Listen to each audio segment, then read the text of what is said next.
Okay, so let's get started. Welcome everybody to the fourth lesson of the SmartEnCity Academy towards zero carbon transition. This is the final lesson today, and it will be focusing on the topic of Envision and planning, the SmartEnCity planning process. My name is Bettina Remmele, and I am working for Steinbeis Europazentrum. Within SmartEnCity, together with my colleague Heike Ifland, who is here with us today as well, we are the main responsible partner for all things related to dissemination and communication of the project's results. Heike, as I said, is also here today, and she will collect all your incoming questions via the chat box during today's lesson. So whenever you have any question, feel free to type that into the chat box. Heike will collect it, and then we will present the incoming questions at the end of today's session.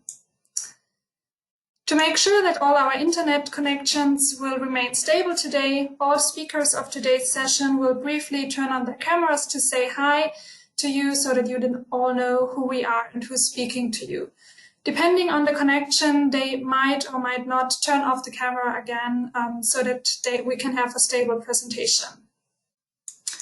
I would like to ask all of you to please mute yourself so that we don't have any background noises during the presentation. If there will be any background noises, we will mute them, but please also make sure that you not by accident turn on your microphone. Before we start with the actual training course today, let me briefly introduce the SmartEnCity project to you.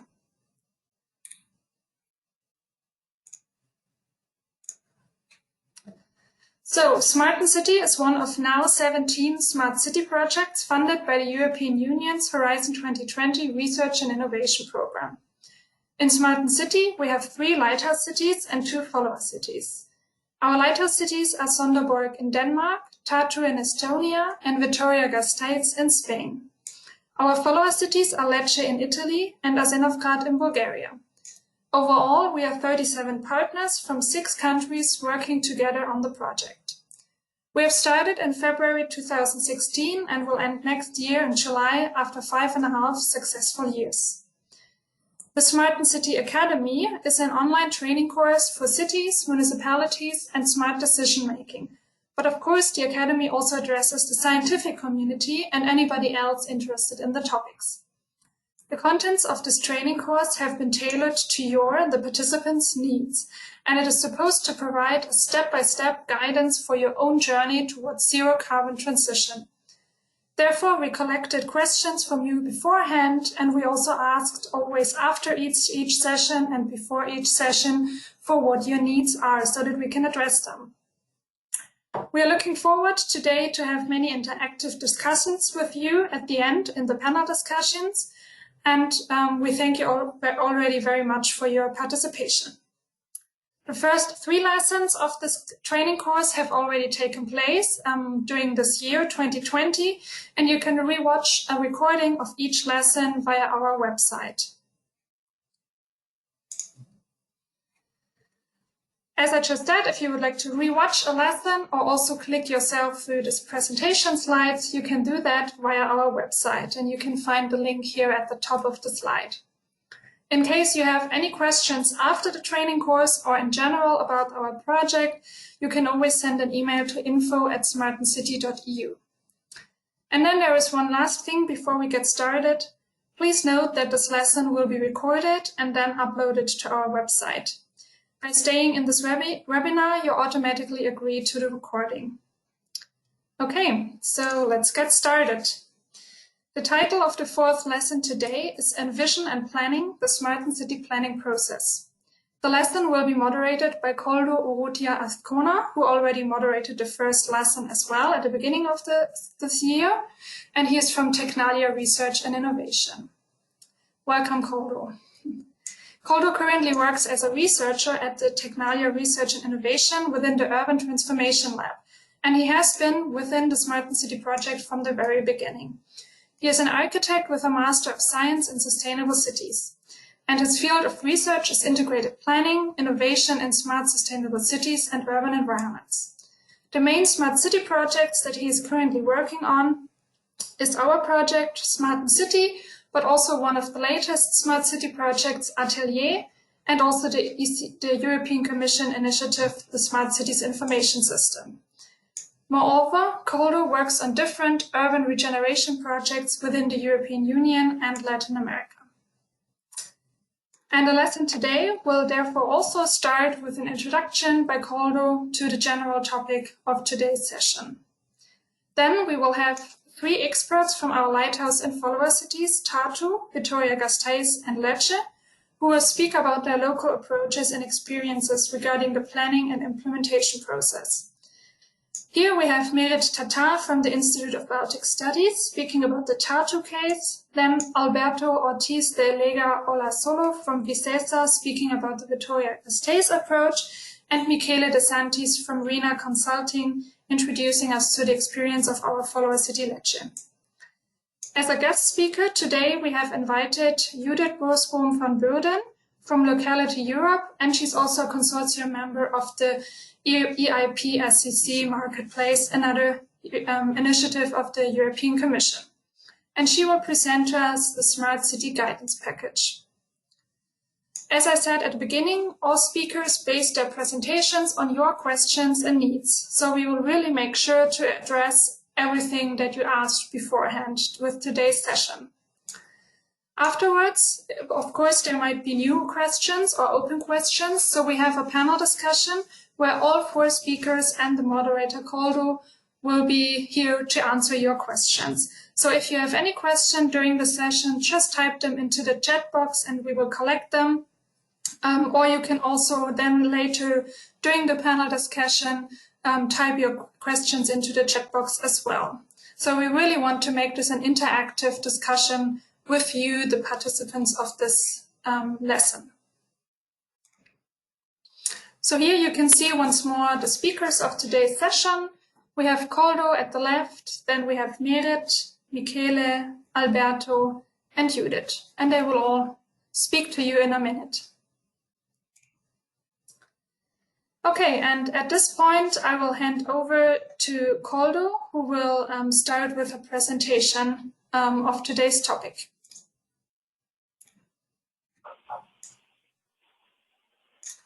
Thank you very much, Bettina, for your kind words and presentation. Thank you very much to all participants for attending this webinar. In case you have some urgent comprehension questions during the presentations, please put them on the chat box, as what Bettina was mentioning, and we will address them right after each presentation. In terms of content, Bettina was saying we will try to share today some key lessons learned during this project. This lesson is focused on the way cities approach visioning and integrated planning tasks, 2 specific tasks, but very relevant on the process when facing low carbon strategic processes. The main objective of this webinar and this whole course is to invite cities to take climate action and give some hints on how we've done it in SmartEnCity project. Coldo, I'm sorry to interrupt you. You're a little bit difficult to understand. I don't know if you could maybe adjust your microphone a bit. I'm not sure. I can change my microphone maybe. Okay. Just 1 second. Yeah.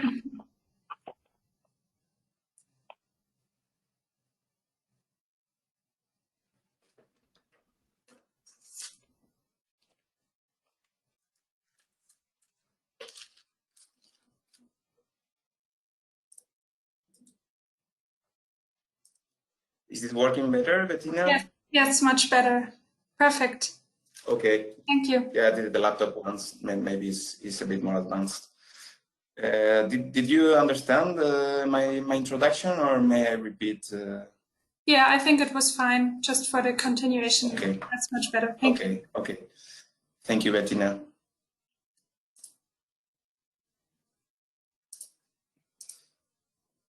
So yeah, as I was saying, this 4th lesson and last lesson of this academy is focused on Envision and planning tasks, which correspond to stage 1 of our planning process. This is doable. It's not easy, but it's not rocket science either. So we will try to share some experiences today and try to give some hints about it. How will we do it? Just depending a bit more on what Bettina was presenting, we will go through a bit of theory, and we will give some recommendations for cities to take climate action and start with this strategic process. Then we will share some experiences from the cities of Tartu, Lecce, and Vitoria, and then we have an external contrast with Judith and the Smart City Guidance Package. I hope you can take all note of your interests, and then maybe make some questions in the end of our presentation. So as I was saying, this will be focused on the planning process of the carbonization of cities, and this is material I've shared in the first lesson, but it's important to focus our minds on the specific issues we are going to deal today. So I will go very fast over it, and just giving some context on today's cities' challenges. We know that CO2 emissions are going up and up, and currently off the record, actually. Of course, this is something the human race provoked, as we can see from the data on this graph. I will go fast, but it's also remarkable the growing pollution and acceptable pollution levels on cities. And this is a picture that was taken before this COVID outbreak situation. I mean, we are facing problems. Problems are becoming bigger and bigger lately in these days, and of course we have to react somehow. We also have a clear message from the people, from the street, that is asking governments, companies, stakeholders from all layers of society to work together to stop this not very good trend. And that's why in SmartEnCity project we are trying to catch that message, and we are trying to experience through our pilot cities what we can do in terms of climate action in our cities. In terms of pilots, the cities of the project, Vitoria-Gasteiz, Sonderborg, Tartu, Lecce, and Asenograd, they are implementing some measures. But at the same time, we need to deal with the planning, which is where we are focused today. And for that, we created a methodology, and we are adapting that methodology to the local cases of these cities. In this case, the methodology, which is called Cities for Zero, you can find it on internet.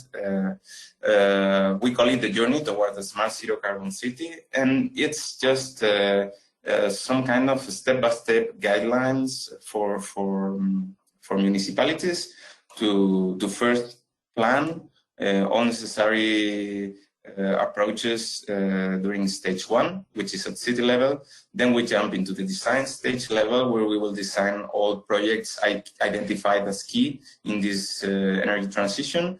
And finally, in stage C, we will intervene and implement those projects and assess their performance, evaluating them in order to reassess the strategic stage. So we are kind of following an iterative loop that goes again and again towards carbon neutrality of our cities. Today we will focus on stage A, which I've said several times during this presentation, the strategic stage. And I will present this stage briefly through the 6 main steps. This is very synthetic, of course, much more complex, but I will just give some hints very fast. So we are all on the same page, and I will focus a little bit more in the steps we will deal today. The visioning process, generating potential scenarios towards 2030, 2050 year, and then the vision that comes after the consensus with local stakeholders of that vision. And that vision will be the base for city planning. In this case, we call it integrated energy planning and an action plan identifying key actions for carbon neutrality. But of course, we can call it in different ways depending on the format, maybe CCAP, maybe other national formats. So just going very fast on these 6 steps. We delve on this in lesson 1, but I will just go very fast over them. First, we try we need to allocate resources on engaging local stakeholders in your context. For this, it's super important to have a steering group that is trying to first set up a governance model, be able to access to the right people in terms of engaging and contributions to these plans and analysis, also to the right data. Sometimes you know that data is quite a challenge to be gathered in a good format, clean data. So it's important that this group is able to go and control that, and also to lead all this planning phase from scratch to the final plan and implementation. Then after having this steering group at local level,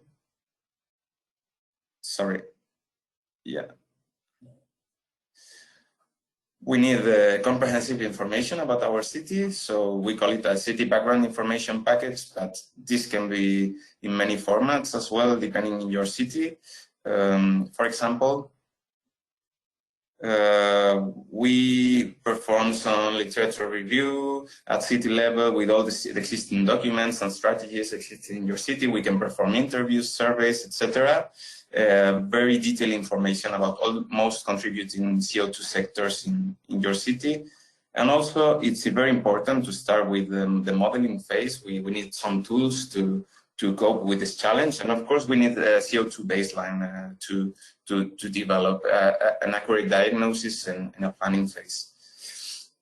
So after we have all the information in the analysis part, we jump into the diagnosis part, and here we try to make a shared diagnosis among key stakeholders of the city. For that, we create groups of different expertise, and they will be used in the following steps. So it's very important to start from a shared diagnosis that will keep those groups and contents in steps of visioning and planning.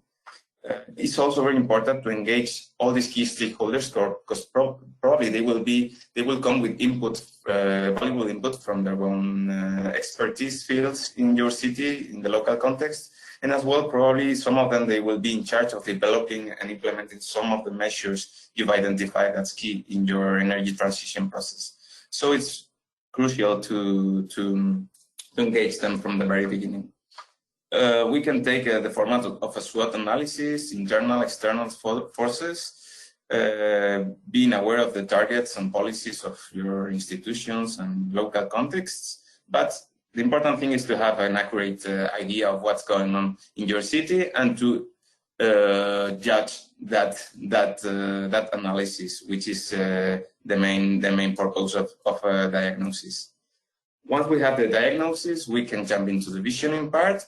And for that, we've developed a specific methodology that Mary Tatar from IBS will go into details a bit right after me. But it's very important to, among all those stakeholders, try to develop a vision coming from a strategic question, a time frame, 2030, 2050, to go towards carbon neutrality. Engage those working groups I was talking about, generate scenarios, reach consensus if possible, because of course there are many interests that may be conflicting, of course, and then develop a preferred vision among all stakeholders. We will refine in the local context those inputs from the workshops, and we will develop the preferred scenario and a vision 2030. 2050, depends on their objective. Once we have a third vision among all stakeholders, we go to the strategic planning part. And for example, I'm not mentioning the specific cases in the cities, because it will take a bit more time than I have today. But we've performed several planning processes that are aligned with this methodology, with this must of this co-generation, co-development process of a vision and a plan. And then these action plans take several formats. as for example in Sonderburg, they made some materials. In Tartu and Vitoria, they are following a CCAP for this year. So it's quite recent and it's quite interesting, all of this. Of course, an indicator system to ensure this, the follow-up of these plans is quite important. Roadmap, and identify, of course, responsible people for each of those tasks, as otherwise may be incomplete in the future. And finally, just to stop with this stage one, which is the focus of today, it comes the integration part, which means the integration of that strategic and action plan into municipal planning. And that means integration at legal level, at land use provision, legislation, municipal competences. Maybe you have, maybe you don't, maybe there are some conflicting competences. Maybe you want to do something, but it's not your competence. Well, we all know all these challenges in cities today. And also in terms of governance, try to acknowledge by all departments of the city and by all sectorial strategies of the city the outputs of these strategic plans. Of course, here breaking sectorial silos and cross-cutting collaboration among municipal departments is very important. And I would say this for this step, but for the whole process, it's very important that this local group that we created in step one is steering this process. Diagnosis, mainly visioning and planning, lead planning, but also ensure that all these outcomes are integrated in your local planning dynamics. So I won't go further with this brief explanation of our methodology.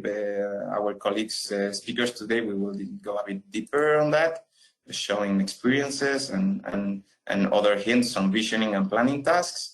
In SmartEnCity, we adapted this methodology to 5 different ways, to 5 different local contexts. It has worked in all of them, and they've reached different outcomes through different ambitions as well.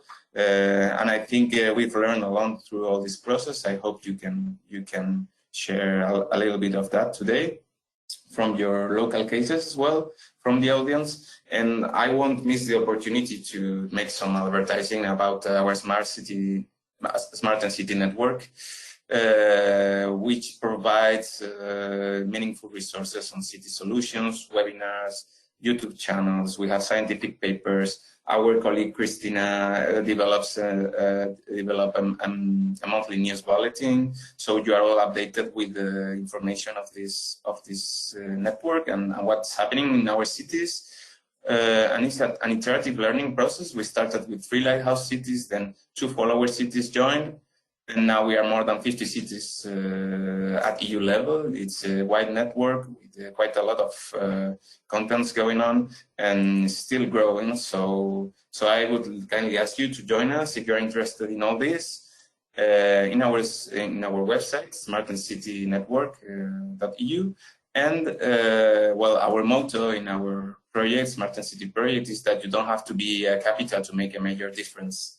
And this is, I think, goes very much in line with this act local, think global. And it's true. You can see that 5 of the 5 cities of our project, they are all mid-sized and small-sized cities, and they are reaching outstanding results. Some of them best practices at international level. So I think it can be interesting, and I would kindly ask you to please take climate action. And of course, if you are wanting to or willing to follow our expertise and try to share your inputs on that, we will be great to share this today and to extend this through our events on our SmartEnCity network. So this is all from my side today, just giving the big picture, the framework, and well, we would like to now maybe go for next speaker, but first, Heike, are there any urgent questions that we should discuss right away? Hi, Koldo. Hi, everybody. No, nothing, empty chat room, nothing has happened yet. Okay, thank you, Heike. Remember, audience, that you can place your questions on the chat box, and we will bring them back during the roundtable discussion in the last.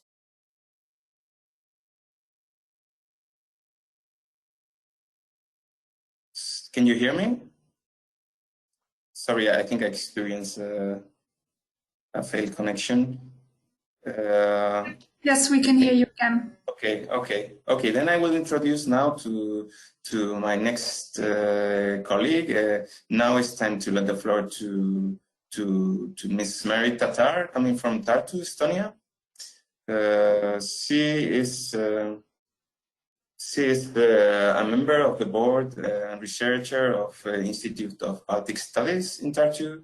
She is a PhD in public administration and policy, and she's an expert on smart and sustainable cities, engagement and co-creation processes, policy and program evaluation. She's also the coordinator of replication work package in SmartEnCity project, and she's coordinating the foresight planning process, very linked with today's presentation, in Tartu Strategic Energy Plan called Tartu Energy 2030 Plus.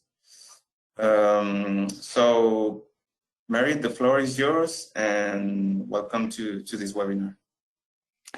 Yes, thank you, Colto, for this introduction. Good afternoon, ladies and gentlemen.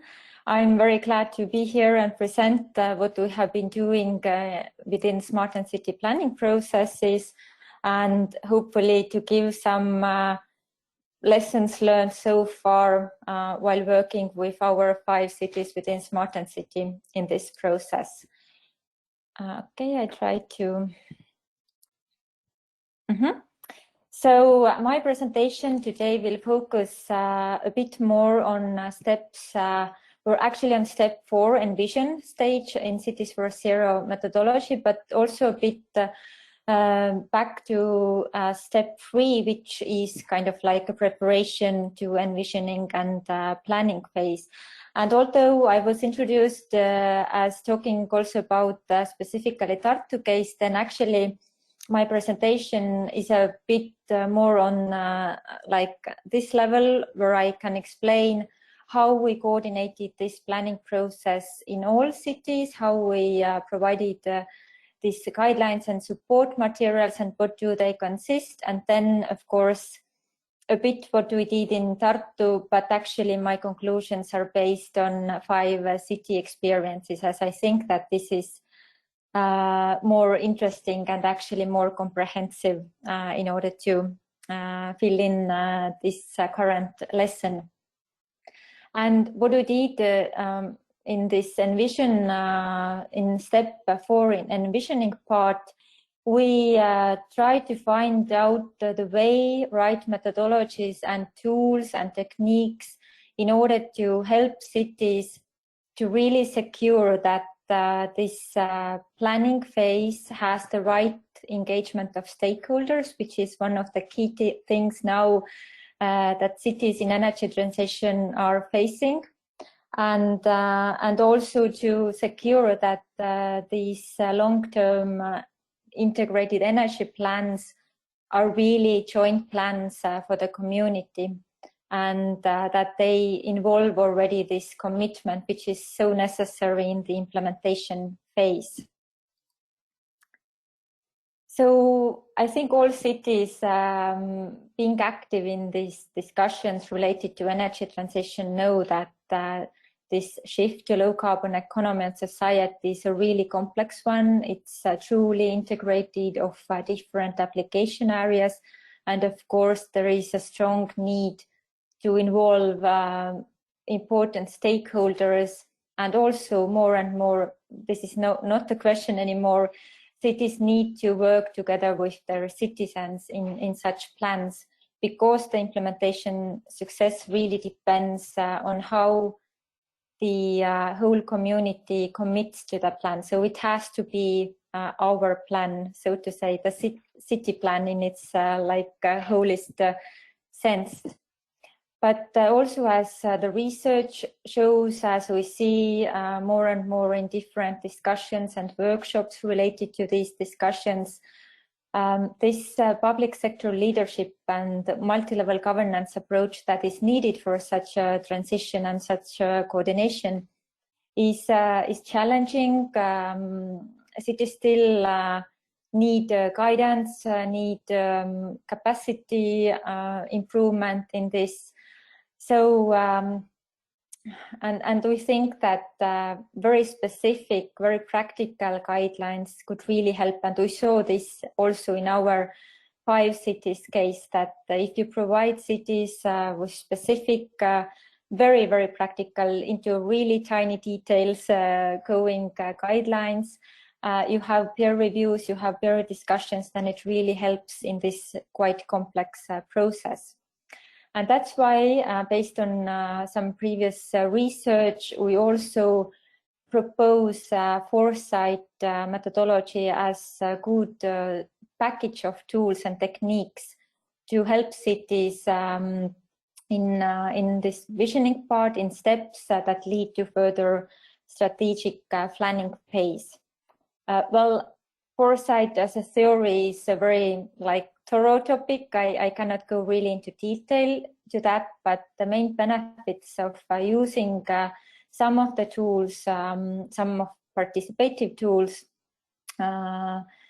in foresight is that it really helps to work together with a very large set of different stakeholders.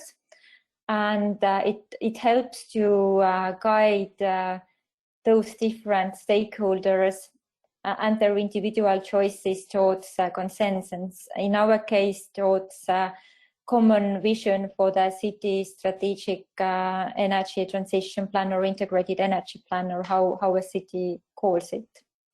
And here you can also see some of the main groups that should be part of this process in green. Of course, politicians, business leaders, research experts, consultants, but of course, citizen associations and even individual citizens in some cases. Okay. Somehow it's not okay. It's moving now. Very briefly, why foresight and what it is? You can of course get all those detailed materials from our toolboxes, but very briefly, foresight starts from a bit higher level. It helps to identify influencing global trends for any city, influencing the energy transition. And of course, cities need to work in line with those, also with their socio-economic situation, analyzing strengths and weaknesses of the city, and while combining together those global external trends which act as external opportunities and threats for the city, and jointly identifying which ones are the most influential for this specific city, but at the same time the most uncertain, so we don't know whether they realize or not. These then, together with strengths and weaknesses, help to define specific scenarios for the future for the city, which basically are like a broader view of what may happen in the future and how we need to respond to those scenarios. And then later on, these will be taken into consider in the priority setting and in setting main action lines. But the key element in this is that all this process is highly participation seeking. It happens all together with relevant stakeholders included into the process, and starts already from the internal steering committee setup, which is also which needs to represent also different application areas which are important for the energy transition. In the right side figure, I just collected some key success factors, some keywords which help to conduct the successful foresight exercise in the planning process.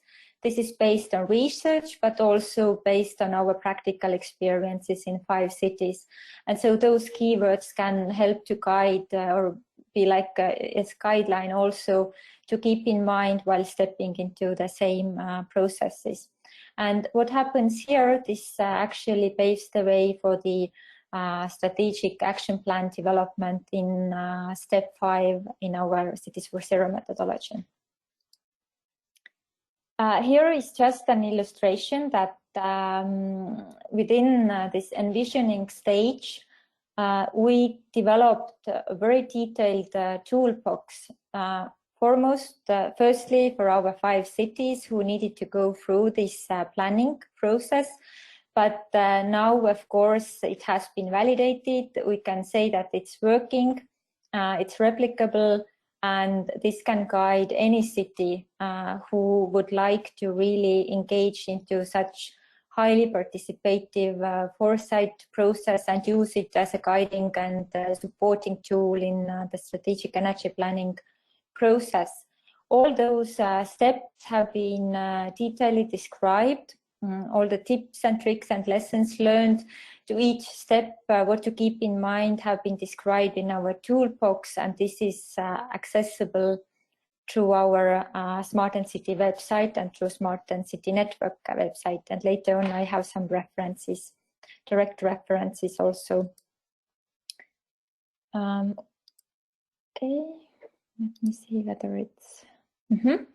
So just to collect some of our experiences in SmartEnCity, all 5 cities that Koldo introduced, also which are part of SmartEnCity project, went through this quite complex planning process.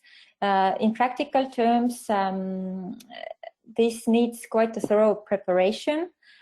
First, in order to prepare all materials to guide the internal steering committee, to bring everybody on the same page, and to start with mapping exactly who are the necessary stakeholders in the scenario planning and visioning processes, to really invite those important stakeholders from different sectors, organizations, areas necessary for an energy transition. And working with those. Here you can just see some images from our cities, our 5 cities, mainly taken from scenario development workshops. Some cities had several of those, some had only one, very long and intensive one. But basically all cities assessed global trends that could influence their city. Here you can see some images where this joint voting of important but unrelevant trends have been made in different cities, assessed possible scenarios and helped to describe the main scenarios, which later on directed the vision development. What was maybe an interesting but also important outcome of what happened in 5 cities in different timescales and the different contexts is that if you look at this one figure representing those matrices, these are scenario matrices from all of our 5 cities. And well, you cannot see it here, but from our materials, the common thing is that actually the scenario matrices reached out to very similar conclusion in each city, and considering that the stakeholders were different and the influential factors were different, but all reached out to the scenarios where one matrix axis was dealing with CO2 levels, but the second was very much around social aspects like citizen awareness, promotion, citizen engagement. So this is really important aspect to deal and consider in implementing actions, but it starts already from the planning phase. So this really well introduces or highlights these aspects to my mind. Also in Tartu, we had a very thorough process of envisioning before planning. Here you can see some main steps from Tartu planning phase. So Tartu is the second largest city of Estonia. We are a smart city. we are proud to think of that. And also from the early 2000s, we have many smart solutions in place, and the city is really planning long ahead the overall and comprehensive green vision of Tartu. Tartu Energy 2030 Plus is actually a new CCAP plan for Tartu. And here you can also see our vision that Tartu is smartly developing community with good energy and green pioneer. And actually this one sentence was a result of intensive working process over 3 months, and is a joint development of over 70 stakeholders in this process. So it's really strange to think, but actually every word in this vision has a very thorough reasoning behind it, and it has really well thought through. So we hope that this is our common and joint vision, and all the stakeholders who have been included and who will be still included into the process really commit to that vision. Currently, yes, our action plan, our, so to say, integrated energy plan has been through different stages. If envisioning stage lasted for 3 months, it was really intensive. We had 2 large workshops and another 3 public discussions. But later on, 7 working groups together with stakeholders started their job with specific action lines.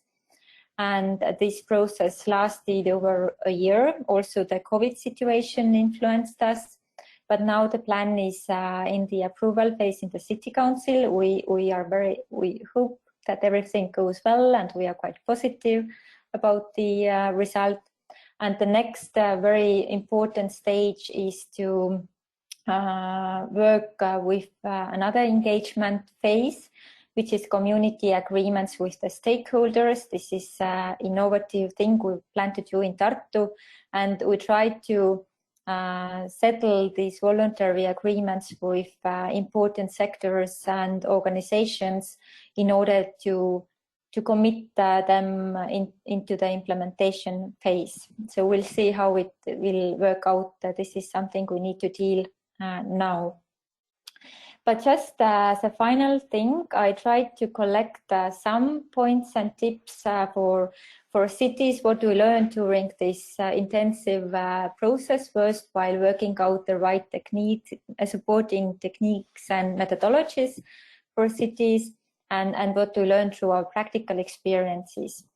This foresight approach in the planning phase really works. It's replicable. It's intensive, but as also Koldo said, it's not rocket science. So, and I guess other cities can comment it, but what when we collected their experience, we realized that this detailed guidelines, step-by-step guidelines, really going into what is the exact agenda for one workshop, or how exactly were the scenarios described, how many people did you invite from where, how much time did you plan for that. All those tiny details have been included into our guidelines, and these can be really helpful for a city who is just in the beginning and wants to start this process.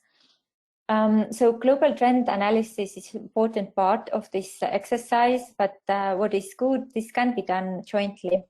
It means that cities actually can start this process and learn from each other and really join some forces in some phases, because we did this global trend analysis for all 5 cities, also including over 60 international experts from our consortium and beyond, and it was working fine. Cities just needed to adjust some things and also time-wise things when they started to work with their local SWOT analysis and adjusting this global trend analysis. Then, of course, it's really important to pay a lot of attention to the setup of internal working group, steering group, and to ensure that actually those people who will be later coordinating specific working groups are part of it right from the beginning, and that this regular working structure, timeline, rules for the team are there in place. Because our lessons also are that in some cases this attention from this part was not so strong, and then later we realized that some things could have been done better in that sense in some cities. Then, of course, we also can conclude that it's super important to pay a lot of attention into initial stakeholder mapping. We also thought that in our cities, this has been done decently, but many cities later realized that even more time could have been put into that. What we saw, which was still missing a bit in our engagement processes, was business sector, some key business sector representatives, and but the politicians were actually, I think, quite well engaged in our case. But this is just to highlight that their inclusion is very important, because they need to commit to the plan later on, and it's really dependent on them what will happen also in the future with those plans. Also, the preparation is necessary, because this phase, engagement phase and workshops gather and invite a lot of high-level representatives together with various representatives. They are coming from very different areas, but they are there in one room for almost the whole day, long day, and they need to feel that their time is valued, that they are spending it efficiently. So it really is necessary to prepare everything in detail, to be very professional, but be at the same time open, honest, and visible also in between workshops and in between this planning phase. For example, here you can see some figures or images from Tartu webpage that we created in order to keep everything as open as possible. So this webpage actually gives all details about the planning process, all materials used in the workshops, all slides, all even summaries made by our working teams in between those working group leaders, timelines, and so on. So that everybody can feel that they can step into the process anytime, basically. It's also useful when cities start with this quite complex process. We realize that while using external professional moderator to help to steer this process is very beneficial, and I think most of our cities did that. And it really helps to ease the anxiety that cities may have if they haven't done or if they haven't been familiar with these techniques before. So this really helps. And later on also, this engagement does not stop here. It's just a pre-test, a pre-phase for further, even more important engagement. What will happen in the working groups while working with the action lines, but later on that the plan itself should focus quite largely to engagement activities. For example, I just found an interesting study done a couple of years ago. I think it was Mies, who studied over 100 SICA plans and realized that 54% of those plans were not having any steps towards citizen engagement. So this is really important thing to consider and not to forget that in the plan itself also. So do not forget to engage further and keep this inclusive governance model throughout the implementation, but also in the assessment and monitoring phase. Yes, so this is very shortly an overview from my side. I just wanted to, show that there are very good materials exactly focusing on the same process I was very shortly highlighting here. 2 articles and several tools in our website where you can have really detailed description of everything that was done in 5 cities, what are the learnings, what could be highlighted for the further processes, and we really hope that this can be helpful for many other cities in the future also. So thank you from my side, and I'm sorry if I went a bit over time. Thank you, Merit, for your presentation. I'm glad you can share this experience with the audience. I think the way of engaging local stakeholders has shown remarkable results in the cities where it has been applied, as you said. So thanks for that. And to the audience, remember, you can place your questions on the chat box and we will bring them back during the roundtable discussion. I will ask the speakers not to go over time because we have a slight delay on our time. And I will jump now to Italy. It's the Italian time, and Michele De Santis will present us the local case of Lecce. Michele is a project engineer at RINA, an Italian energy firm, and he's working in sustainability in innovation area. He's an engineer, and he has a Master of Science in Environmental Engineering with a specialization in LCA. His field of expertise is sustainability and integrated planning and innovation in industry and cities with a focus on environmental issues. And he's working in smart city projects, as it is the case of SmartEnCity, and other environmental assessment projects in different contexts at EU level. So I give the floor to Michele, and we will be happy to hear you. Thank you, Coldo, and for your introduction, and thank you very much to all the participants for attending this webinar. I will leave the webcam open until I will have some problem with the connection, but I hope no. And yes, I'm very happy to be here to present what we have done in Lecce, which is an Italian municipality, with the support of the company I work for, which is RINA Consulting. Just before providing some information about the process followed by Lecce, I will just provide to you some preliminary information about Lecce Municipality. Lecce is a medium-sized city in the south of Italy, a city of art with a very old history center. It is located in the south of Italy, and it is an important tourist destination with a university and also an agricultural center, mainly known for the olive oil and wine production. The main activities performed by Lecce in the energy field before joining this project were related to the Covenant of Mayors and also the preparation of the SIAP in 2014, which was main objective was the reduction of CO2 emission of 20% within the 2020. And also an extra information, Lecce was also the Italian capital of culture in 2015.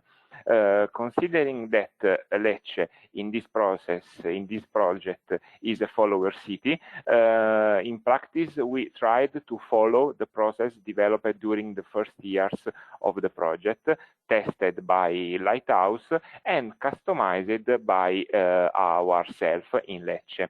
Of course, the focus is on the last two steps of this slide, but in any case, I would like to provide a complete overview of the process followed by Lecce in this strategic stage.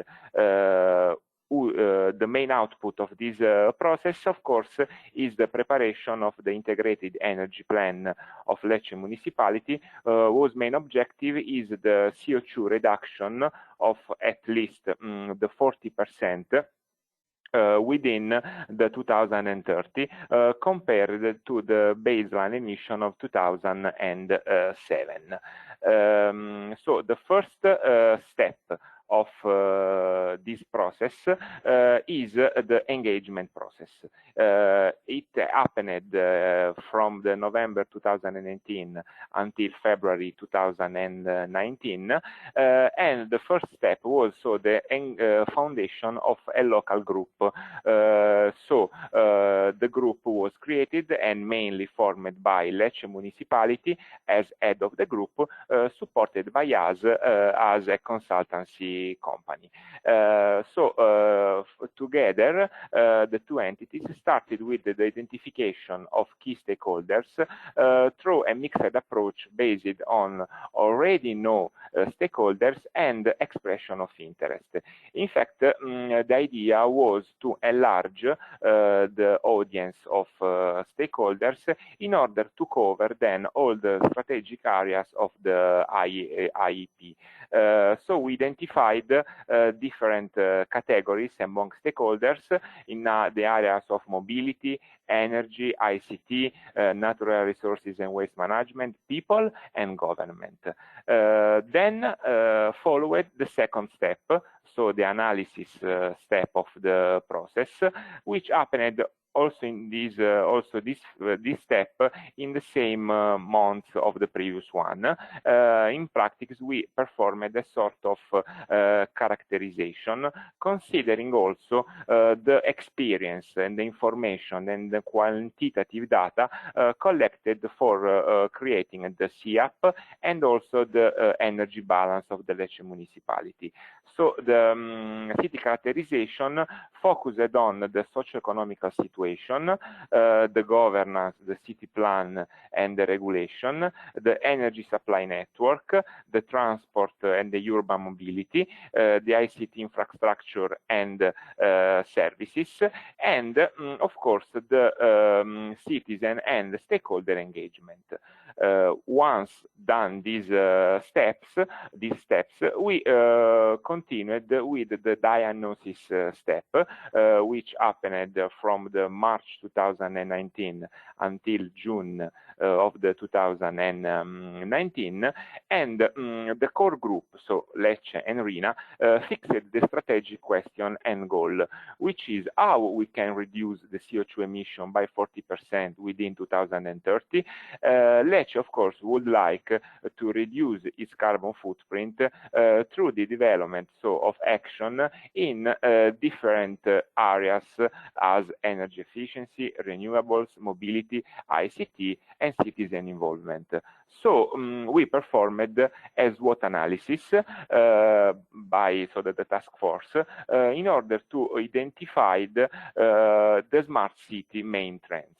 The starting point, of course, was a list of smart city trends survey conducted among project partners and customized according Lecce experience. The SWOT analysis, considering also the information collected in the baseline document that include all the data available for Lecce, the strategic question and the main objective of the municipality, the external opportunities and external threats applied to the smart city trends in order to identify the driving force of change, and the city main strengths and weaknesses tailored according to the needs and the aims of the municipality. We could skip to the fourth step of the process, which is the envisioning process, that lasted from June until September 2019. The title of this workshop was Vision of the Future and was held in Lecce in July, in the middle of July, and involved more than 40 stakeholders coming from public institutions, university, public and private companies, and associations. During this event, 4 scenarios were detailed in a working group and presented to the participant. After a roundtable discussion, it was asked them to vote the most desirable scenario for Lecce in 2030. So a lot of feedbacks were collected, starting from these 4 scenarios, which are mainly related to 2 main trends. So from one side, the urban decarbonization, and on the opposite side, the urban carbonization. From the other side, a strong collaboration between stakeholders and a weak collaboration between stakeholders. At the end, the four scenarios were described and presented to the audience and voted, and the stakeholders voted according their opinion the most probable scenario, which was the scenario D, where it is foreseen and collaborate. The title of this scenario was Collaboration and Information, the first step towards change. In this kind of scenario, there is the city carbonization, but also a strong collaboration and coordination among stakeholders. In this case, in practice, the stakeholder see Lecce as a city with a good quality of life, a profitable collaboration among stakeholders, but the CO2 level can also decrease compared to the baseline, but are not yet compliant to the emission targets. And so, in practice, the carbon footprint goals have not yet been obtained, but the city is in the right direction to achieve its environmental aims, increasing people awareness by changing some old bad habits and focusing on reduction of bureaucracy to increase the private investment in the new and more renewable solution. So starting from this output, we then started with the plan, the real plan process of Lecce, where the main objective of the plan, and it is still an ongoing stage, an ongoing phase, which will end at the end of this year, where the main objective is to perfect the master scenario, so the scenario D, starting from the information and collaboration between different actors, enhanced and focused to overcome the barriers to reduce the CO2 emission. So a list of action per sector, and then I will present which sector has been identified, tailored on the interest on the municipality, has been finalized by the project task force after several meetings with the different stakeholder involvement, considering also the outcomes and ideas developed during the workshop. And in fact, there were defined four main strategic axes, which are energy, mobility, ICT, and governance. And for each one of them, which is the core of the integrated energy plan, some action have been identified and developed in terms of planning process. Just for some examples, in the energy field, the energy efficiency improvement in public real estate, the construction of a near zero energy building, multifunctional building for the entire set of municipal offices.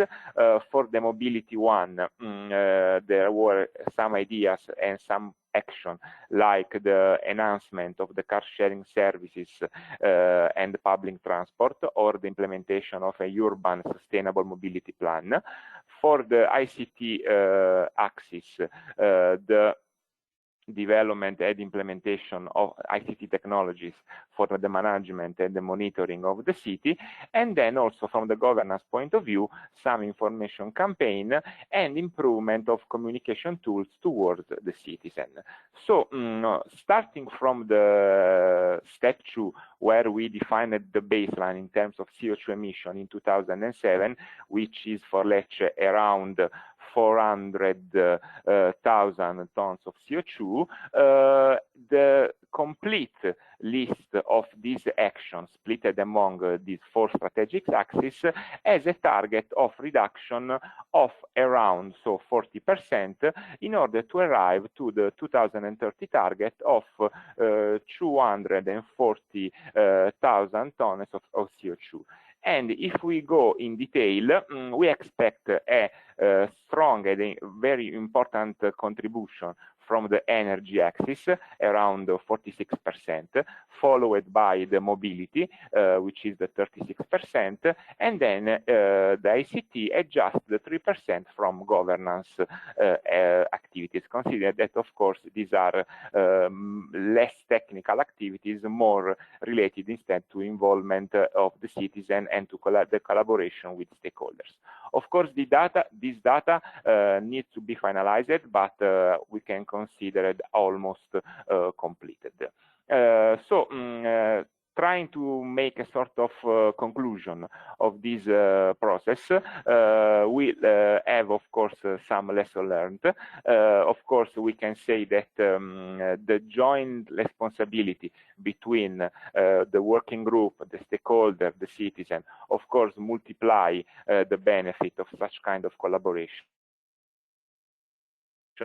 Important the engagement of citizens and stakeholders in this collaborative process, but at the same time, it is needed a strong political commitment in this process. In Lecce, we had this commitment, and these are the preliminary results. We hope to close the end of the year with the action plan and the replication roadmap.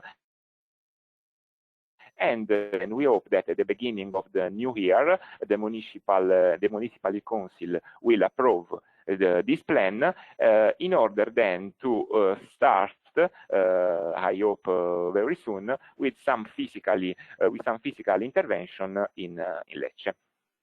This is everything from my side, and if there are some questions, I'm open to answer. Thank you. Thank you very much, Michele. I think we will wait with the questions until the roundtable discussion, as we are going with a slight delay. Thank you very much, Michele, for sharing your experience in Lecce. I think you've progressed so much during these last 2 years. It's gone so fast. It's interesting the way you connect the SmartEnCity strategic thinking to the idea of steering the energy transition in Lecce. Actually, I've been involved in Vitoria-Gasteiz process where they have a similar approach on this, but I will let Mr. Alberto Ortiz de la Egea, coordinator of Vitoria-Gasteiz Lighthouse project, who can tell us more details about their local experience, and they will go to a different degree of details, going to the specific experiences deployed in the neighborhood of Coronación and the city of Vitoria. Welcome, Alberto. He is the head of office at Visesa, the Basque public promoter of social housing, part of the Basque government in Spain. He is an industrial engineer and has a master's degree on thermal installations in buildings. And his main field of research is energy efficiency, sustainability in buildings and cities. Welcome, Alberto, and please, we are willing to hear what you have to tell us today. Okay, thank you, Coldo. Can you hear me properly? Yes, no? Yeah, perfect. Yes. And Alberto, okay. I will emphasize once again, Heike told me that we are a bit over time, so let's try to be as synthetic as possible. Thank you. Perfectly. Good afternoon, everybody. It's a pleasure to be here with you. As Coldo has said, I'm going to describe how we have managed the implementation of the actions planned for the Vitoria-Gasteiz Lighthouse, trying to overcome the barriers, sometimes successfully and sometimes not so much. So now I'm going to switch off the camera for a better connection, I think. Okay, I think it's okay. So,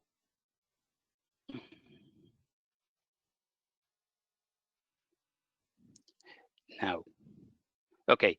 So here we have Vitoria-Gasteiz, the city, the lighthouse city of Vitoria-Gasteiz is the capital city of the Basque Country, and is one of the 3 lighthouses of the SmartEnCity project, where we are implementing the Cities for Zero strategy developed within the project.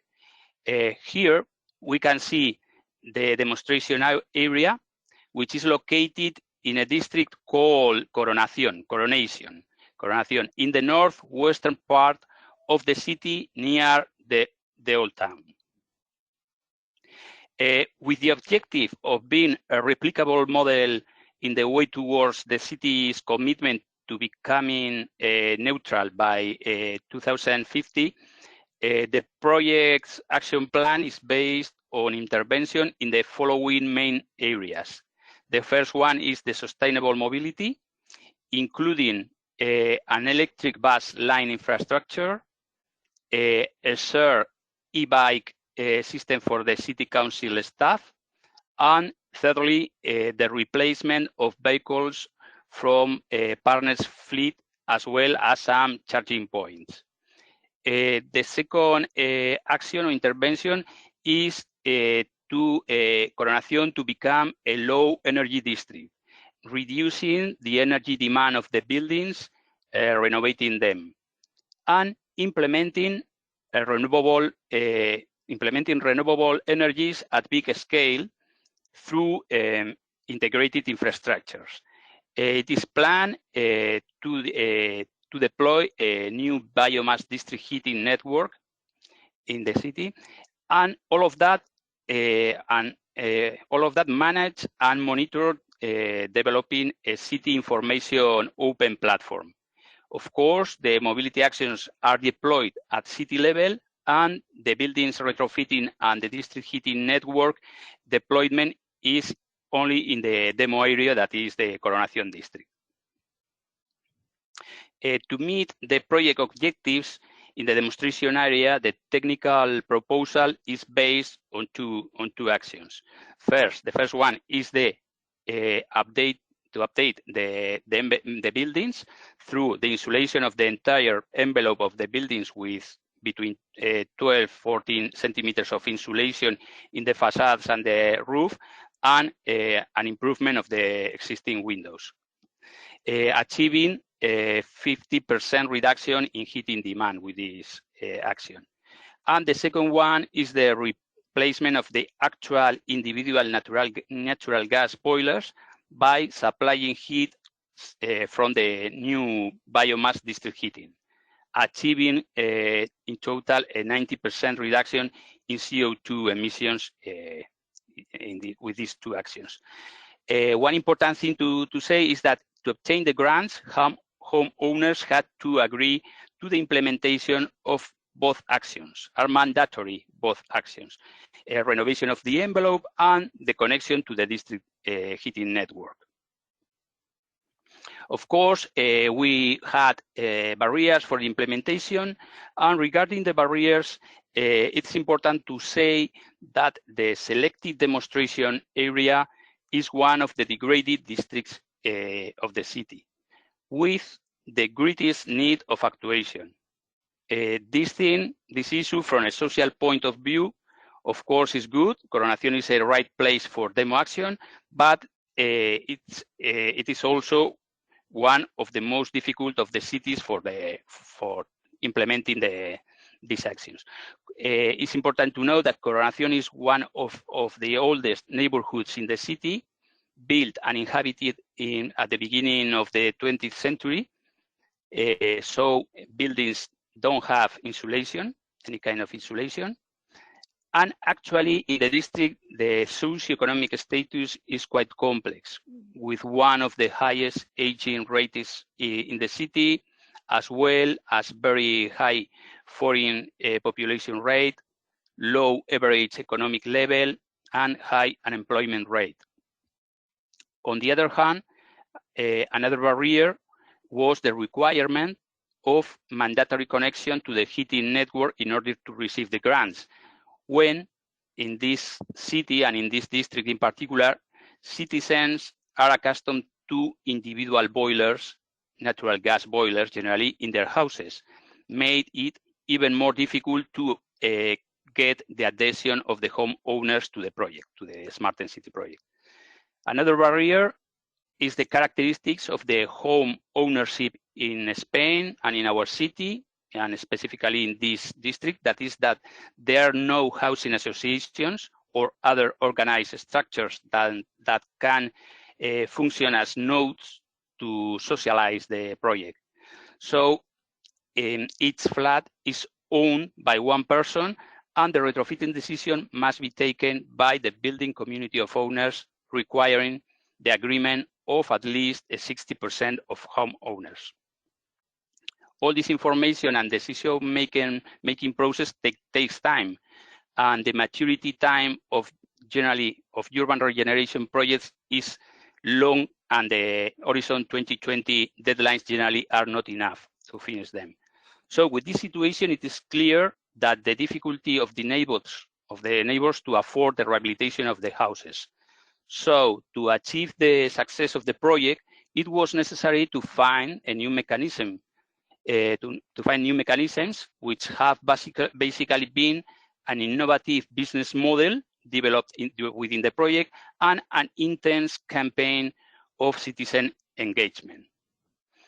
Due to the difficulties of the homeowners obtaining loans for the payment of the retrofitting works, we, as Visesa, proposed the following business model.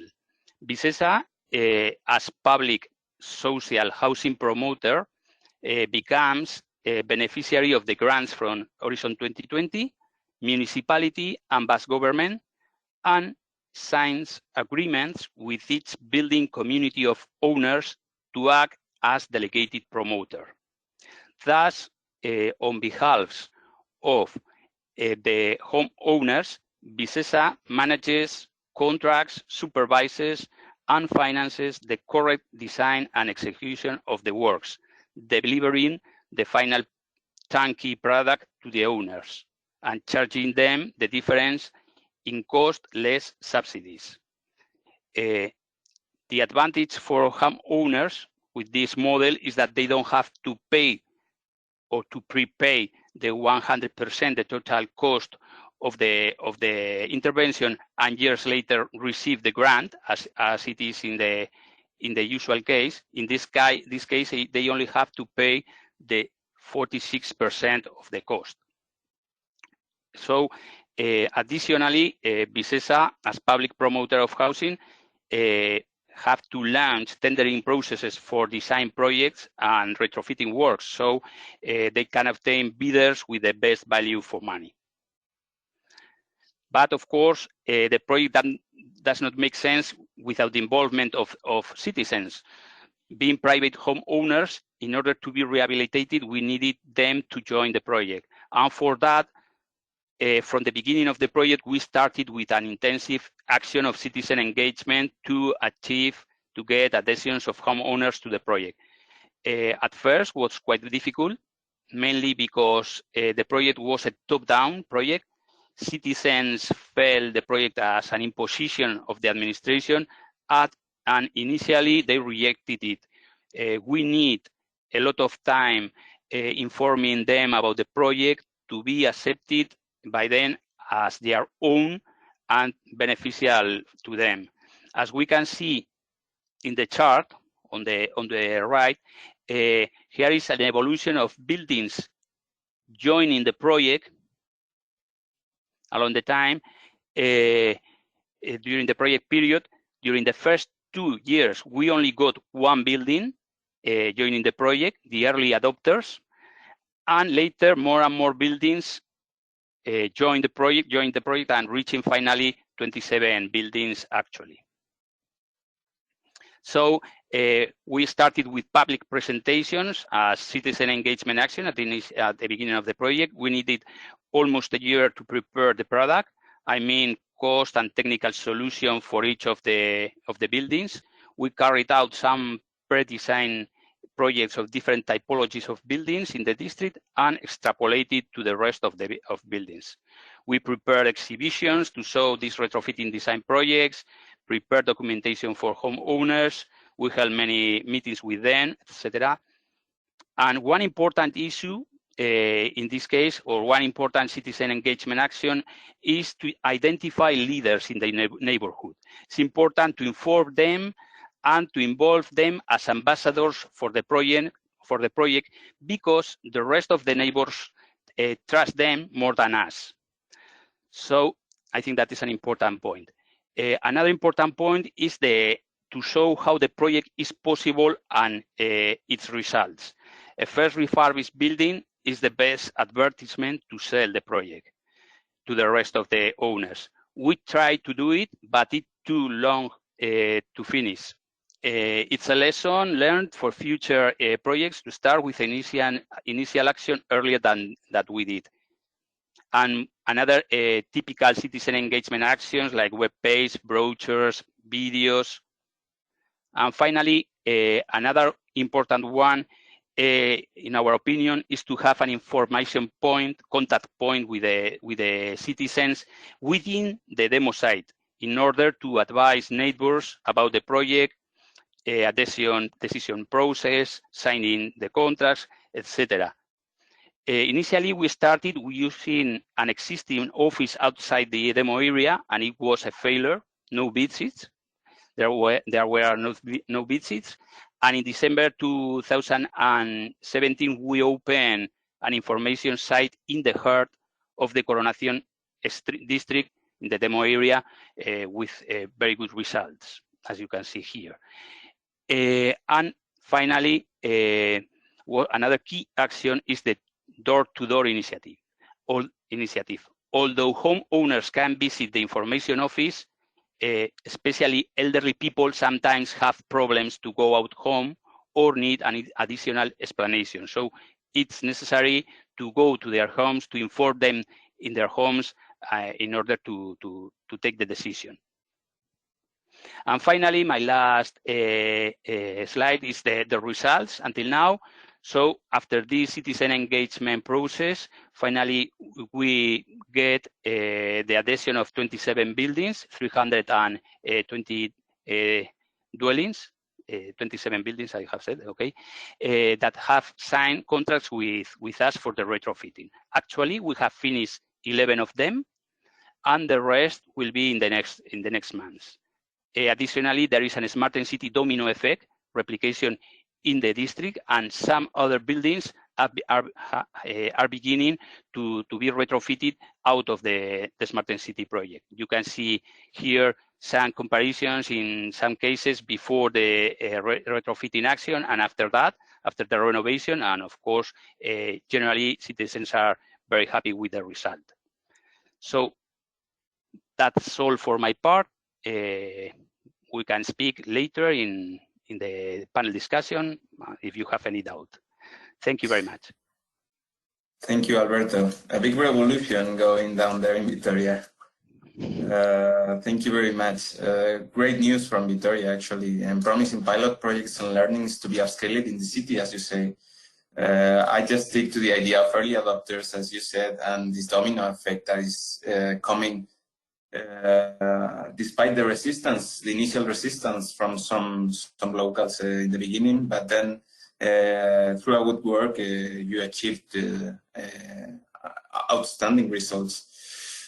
Actually, it seems that now retrofitting habits are competing with the already existing mobility initiatives in the city. Let's see which is the evolution of the green capital during these years. But thanks for the presentation, Alberto. I would like to jump now and just insist once more that we are a bit over time, so we will try to be synthetic to enlarge as much as possible the roundtable discussion. But I will go now with Judith. Just 1 second. Sorry. I just need 1 moment.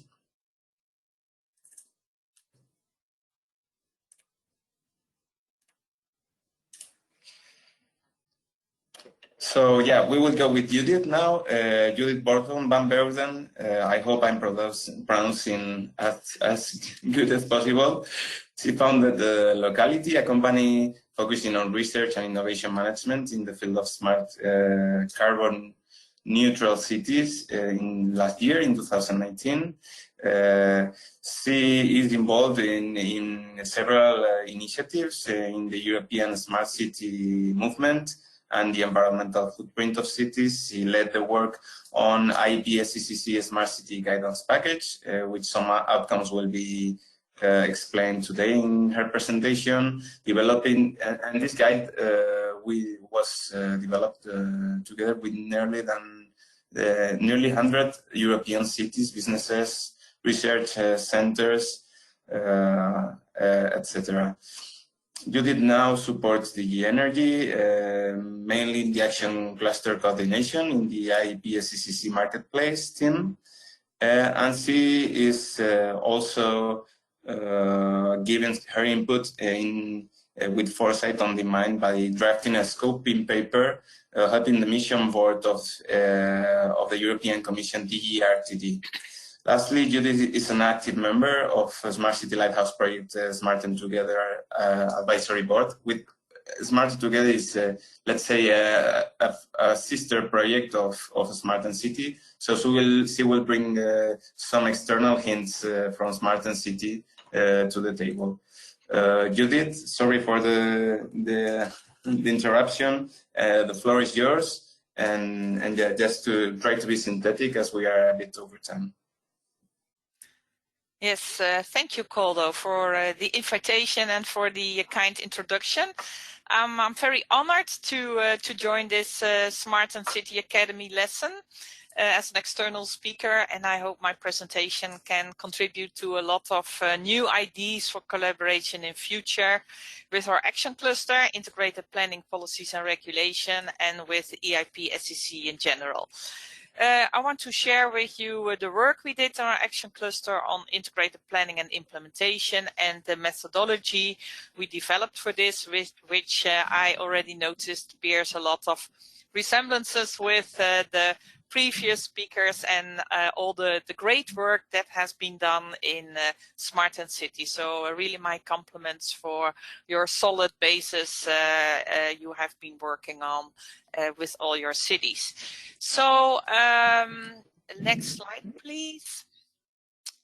I want to, because I need to be synthetic, so I want to continue. I don't have the controls for the mouse. Yeah, Bettina, can you put the next slide on? Yes, thank you. Yeah. Just a second. I'll give it to you again. Maybe you can then, after this slide, you can try again. And if it still doesn't work, I'll continue for you. Yeah. Okay, good. Thank you. Okay, I will mention a bit how we came to start this work. When I became involved in the action cluster, integrated planning and policies and regulations, I think it was about 6 years ago. A lot of people said, well, we really need a holistic approach. It's so important, but it was not so clearly defined what it was meaning. So we started to organize a couple of workshops, try to define the concept a bit better. And we also did quite an extensive in-depth review of literature. That was my NTNU colleague, James Calaos, who did a lot of efforts for that. And we spoke to a lot of practitioners in interviews. And we found that often the same challenges were mentioned when it was about an integrated approach. So it's often about the short-termism of political decisions, where politicians mainly focus on the political decisions, while we know that in the current policy cycle, but we know that the impact will be there in the built environment and in the urban infrastructures for 50 to 100 years from now, because they really have a long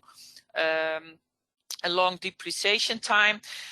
So the lack of connectivity between different departments, the very famous silos are often mentioned, but we also saw that there was a lot of interdependencies between different stakeholders, where everybody was just holding a piece of the puzzle and had to wait for others to do specific steps before they could put in their specific part of the puzzle in the bigger thing. So there are a lot of interdependencies, and we also saw that if other stakeholders have other priorities, it make sometimes very difficult to engage them and to get them on board. And the lack of attractive business cases and business models, also a very common obstacle to integrated planning. So these challenges that were mentioned by all the people that we spoke to, they provided a lot of clues from what should be part and parcel of any holistic approach. So we really need a long-term perspective. We need a kind of multi-sectoral model for collaboration that facilitates cross-domain working to come across those silos. But we also need to develop a common operational picture with our key stakeholders to really see, okay, where do we need each other? Where do we need to team up and to collaborate to bring this transition about? And also this should also be reflected in a distribution of responsibilities with all these mutual interdependencies. We cannot expect city administrations to do it all. We can also not expect our citizens to do it all, and also not the solution providers. So how do we bring these things together and agree on the route to achieve and to achieve successful smart city and energy efficiency projects? Also, it's about co-design and co-creation and the quadruple helix. I think you have a lot of fantastic examples about that in SmartEnCity. I think you only stress the importance of this point. And it's also about the exploitation of new value chains and business opportunities, as a lot of projects are still too dependent upon on subsidies and European funding to be independent from that in future. So let's see if it now works. Go to the next slide. Maybe we have a slight delay. Yes, thank you. So from the interviews, it became clear that the complexity of this type of project was also often overwhelming. And there's a huge amount of knowledge available in Europe. There's a huge amount of experiences. With Smart City Energy Efficiency Project, we know a lot about barriers, we know about enablers, for example, the Smart City Information System or the Civitas Learning Center.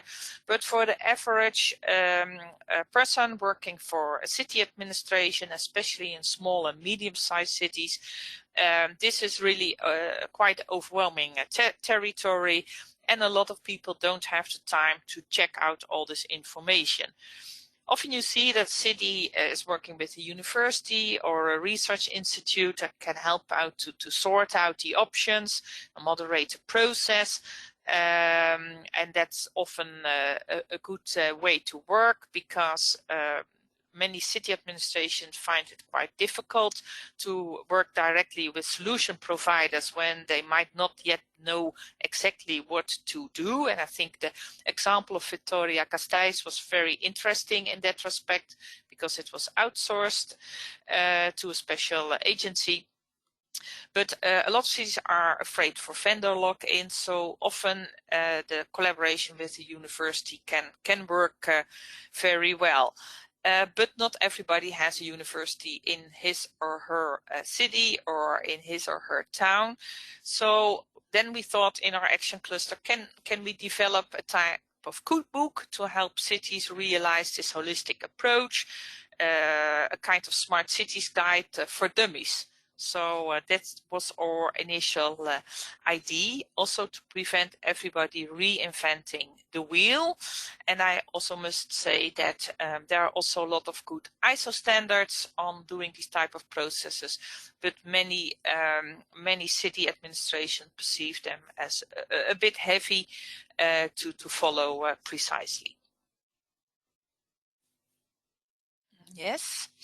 So we started to develop a kind of model process by putting together the best of the best that we found in workshops, conferences, literature, interviews. So we did a lot of, we were just continuously searching for new information that could be a good example and that we could put in a specific format to share with others. And our main aim was to provide a self-help methodology for integrated planning and implementations that help cities, especially small and medium-sized cities, and their local ecosystem to properly set up the process from head to tail. So the focus is not so much about the technologies, but the focus is really on how to set up a good process that will help you to properly connect to your long-term aims. So it's primarily meant for city administrations, but it can also be used for key allies as the citizens, facility managers, energy and transport network operators, and enablers as solution providers. And as already mentioned by Koldo, we had a lot of organizations that were utmost generous by sharing their knowledge with us and their experiences and providing what they thought were the best examples. So there were many projects from Framework Program 7 in the field of smart cities, and also from the Lighthouse projects, the SSE1 projects that shared their information with us. So how is it organized? Well, we started with the familiar plan, do, check, act sequence, because this is really well known to a lot of people. A lot of city administration work with this policy cycle, and it's also used in adjoining networks as a European Energy Award, which also set up a really dedicated process around this plan, do, check, act cycle, and it is in line with the ISO standard for quality management systems. But however, from our analysis, we also learned that for successful planning and implementation, we really had to include 3 additional stages.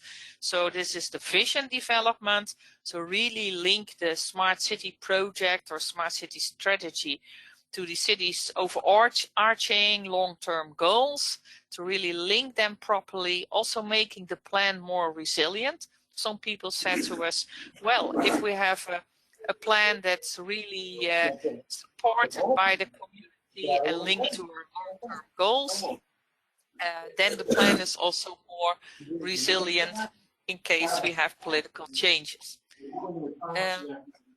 Someone has not muted his or her microphone, so I hear a lot of background noise. Thank you. Further, we also noticed that you really need a specific decide and commit stage because you really need the buy-in of external partners, but also from other departments within the city administration to commit themselves and also to commit resources to the preparation of a plan. So you really need to commit yourself in money and in capacity towards this. Otherwise, the planning phase might be quite difficult or get delayed, or it might be difficult to go to the implementation phase. And finally, colleagues from JPI Urban Europe, which also took responsibility for writing a specific chapter, they developed recommendations for replication and scaling up. And their strong advice was to really plan for this in the beginning by scanning low-hanging fruit, see where you can repeat this specific method or solution within the urban fabric in other places, and to really plan for that from the start.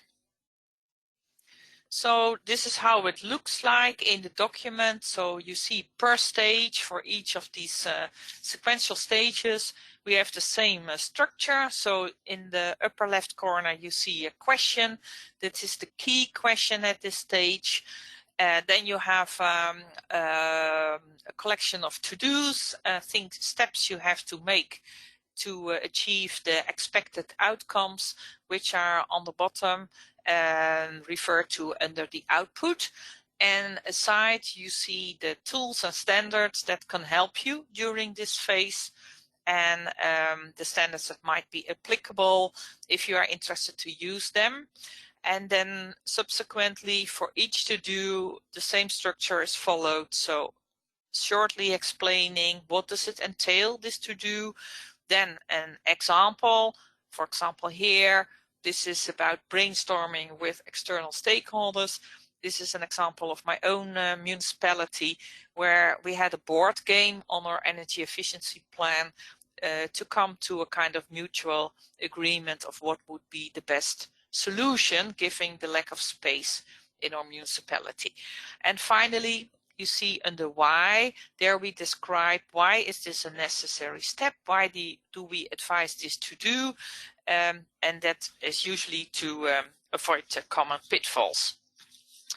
So we tested the methodology, the rough methodology, in 5 cities, end of 2018, early 2019. So many thanks to all those cities for hosting us, for having us, and providing us with their candid reflections.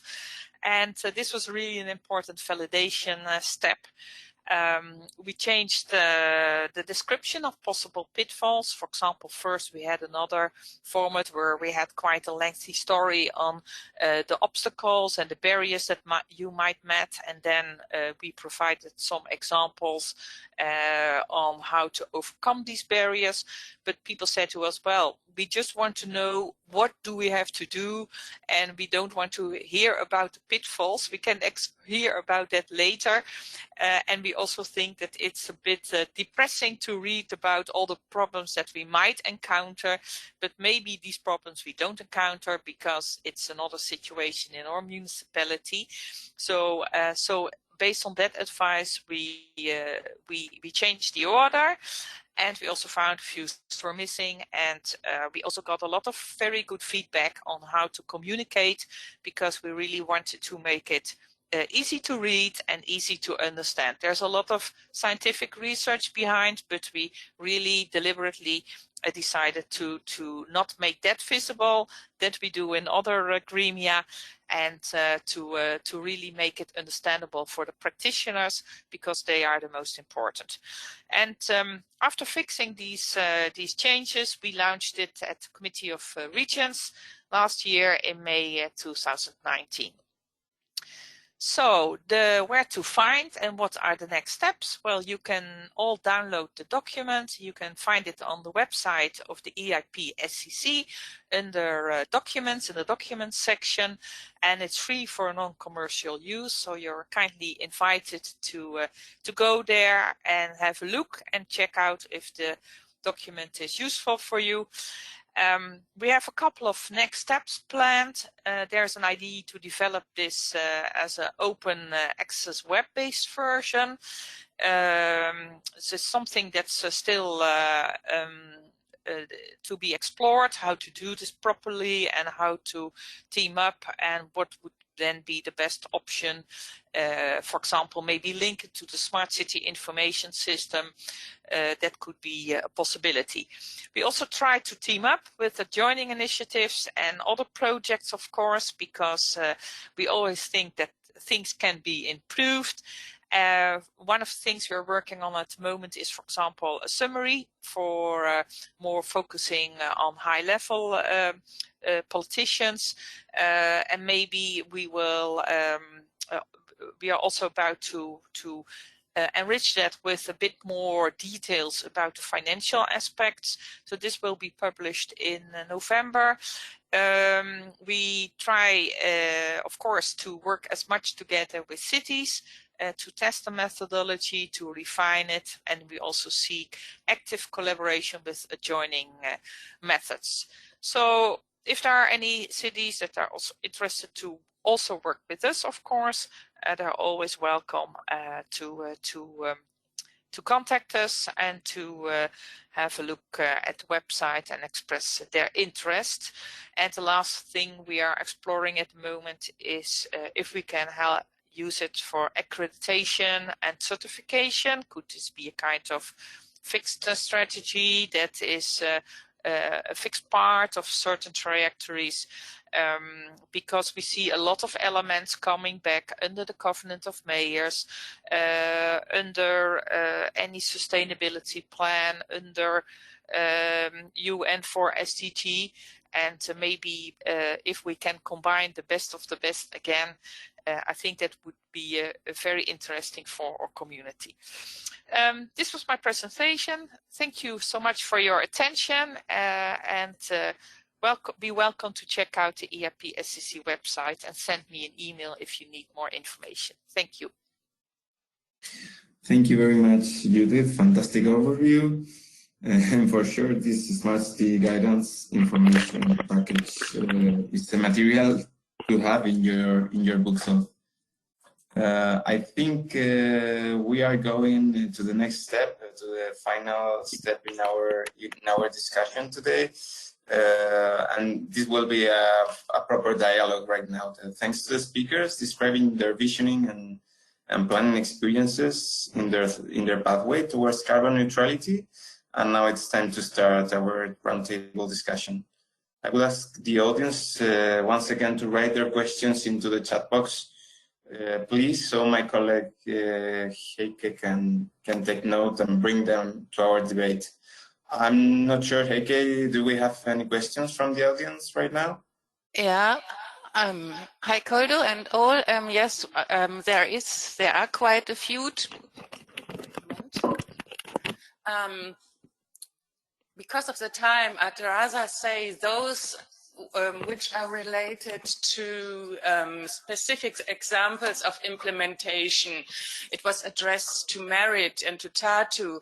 I would say that I recommend to have a look at the SmartEnCity website.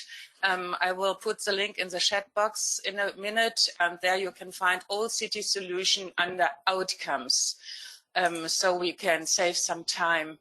But another interesting question was addressing Michele, but I think the others as well, the other city, not only Lecce, and it was dealing about the life cycle assessment, how the life cycle assessment is taken into account in the scenario development and planning process. Does it play a role? I would hand over first to Michele and, ask him about that. Yes, Heike, thanks for the question. And yes, in order to be brief and to leave also the stage also for other questions, my brief answer is the following one. In practice, the LCA gives the possibility to assess the carbon footprint of each kind of process or solution.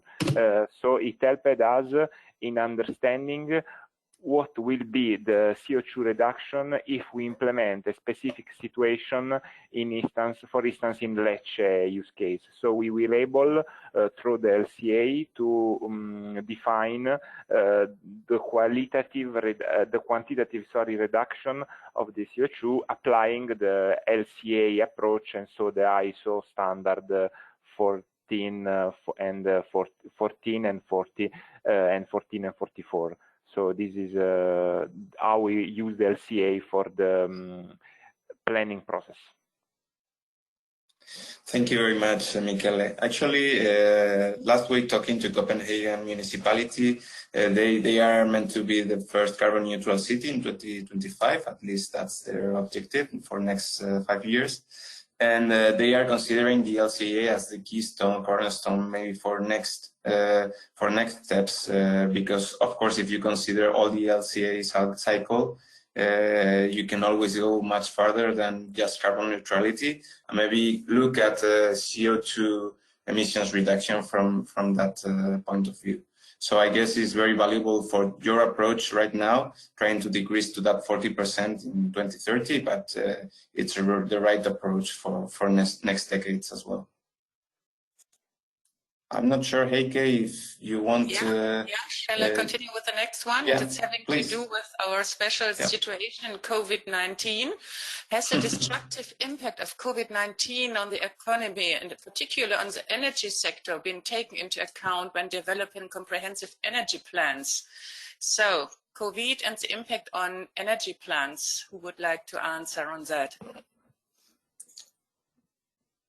Oh, this is a tricky one, because actually plans were, or planning processes were started in 5 cities before the COVID outbreak. I don't know if any of our speakers can answer to this. This is Merit from Tartu, and I also want to comment that in Tartu case, this has no reflections currently in the plan, but it disrupted our planning process. So we saw unexpected delays because of that, and that's why the plan is in the council adoption process or over half a year later than was planned. But currently, well, this needs to be discussed with the steering group, but we don't see the implications now in the plan. This is Alberto from Vitoria. I agree with Merit. In our case, planning has not changed, but we have had a lot of delays in 3 fields mainly. One is that all administrative procedures, permissions, all of that, of course, have been delayed during 2 months, 3 months in Spain. Because was completely frozen, all administrative processes in some cases. On the other hand, or secondly, was during a period of time was forbidden meetings of more than 5, 6 people or 10 people, and we have to take into account that the decisions have to be taken at community of owners in each building, in our building, in the buildings to be retrofitted. So was not able. They were not able to gather and to take decisions. So we have a delay in some issues. And another thing was the retrofitting works itself, that they were stopped because of the COVID during 1 month more or less, and after that was not easy to start again. And well, of course, we have suffered important delays, or more or less in the process could be 4 months in total, or more or less.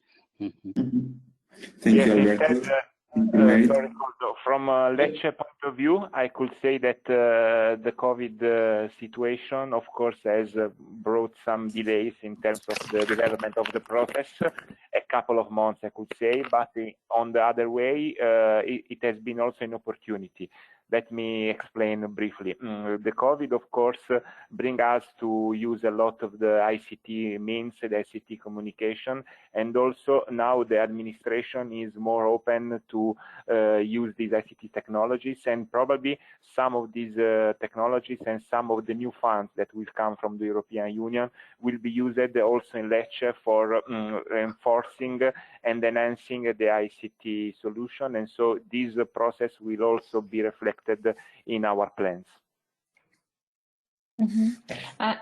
This is Merit once again, but I think it's a very valid question because if we go back to the methodologies that we have been highlighting in this planning process, then they are very participative and they rely a lot on, you know, those workshops, interactions, communication with different stakeholders, and currently the basis has been in, you know, physical meetings with those stakeholders, and a lot happens in such workshops.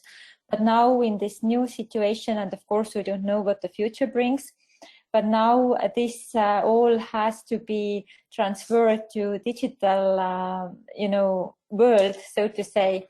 And so also we as supporting the planning process, we need to find and develop new skills to use advanced digital tools, because if you want to have like group discussions and stay everybody in focus during this, then this is like a new world a bit, and good practices in this are really welcome and needed. Thank you, Mary. Agree very much. And in line of what you're saying, for example, in the case of Vitoria, in the planning process, we are in a stage where we are defining the final measures and actions to be deployed next 10 years. So we are trying to squeeze somehow all these reflections into that, and we see it really affects to the work we work from, the way we work from home, and the way we consume the energy, of course. But for us, we identified 2 main vectors that is affecting very much. One is what Michele was saying about the digital transformation, how this is empowering all of us from home to work in the distance, and this will be an opportunity in the future. And also, and maybe not that good, and maybe good, we will see is the affection it has on mobility patterns nowadays. We see that many cities now in the COVID outbreak, they are taking the opportunity to deploy temporary infrastructure for cycling, for walking, maybe taking space to cars, and of course that's good for carbon neutrality processes. But we will see if this remains in time. Of course, it can be something temporary, or it can be something that is coming here to stay. And for example, in the case of Bilbao, that we are in this process of energy transition planning, but we are in a much earlier phase. We are now starting to see how we are going to develop these workshops, these visioning workshops, all that stuff. And it's what Michele was saying. We are trying to reshape all these methods so it can work from a telematic way. We see city administration is much eager now than before to cope with this digital transformation, and we are organizing workshops that are intuitive, that are engaging as much as possible all city practitioners, but we can work from home in that sense. So we are not seeing that affected all our timelines in the strategies of our cities. I don't know if anyone else wants to complement a little bit. Yeah, here's Peter from Sonderborg. If I should continue, I think our specific a little bit delayed activities within the SmartEnCity project have been delayed due to COVID-19. Meetings have taken place finally here during September, and acceptance rate have been very high from these tenant meetings. So I think what happened during the summer was that the House Association administration took the opportunity and prepared more projects, which was approved finally. I think in general we search for new ways of working with citizens digitally.